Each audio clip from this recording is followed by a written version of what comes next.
Hello, it's Markham here from Markham 3D, and today I'm just going to show you how to create this turntable. So what I've got at the moment is I've just got a spaceship, simple light, simple camera, and if we just kind of have a look, I've just got it in EEVEE.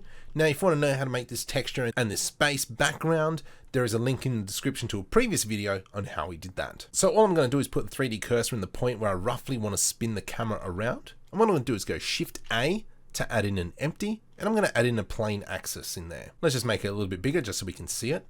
Now what I'm going to do is select the camera, shift left click the empty, control P to parent the object. Now when I select the empty, I can press R to rotate, and now we've got a kind of spinning business happening, which is exactly what we want. Now I'm going to put it on frame 0. I'm going to press I to set a keyframe, and we're going to set the rotation keyframe. And then from here, let's just go, let's say maybe 120 frames. I'm going to press R to rotate.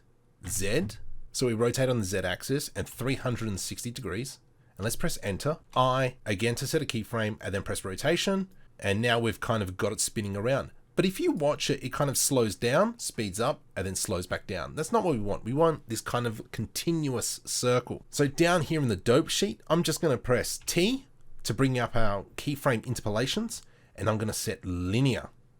So if we go back to the start, we can see that it's kind of like a constant frame. Now that's probably a little bit too fast. So I'm just going to move this probably about 200 frames. And then if we go back to the start and press play, you can kind of see how it rotates around. Now at the moment, the keyframe is sitting on 320. Now we don't want to put it on 320 because frame 320 and frame 1 is the exact same frame. So we're going to bring it back by 1 frame to 319.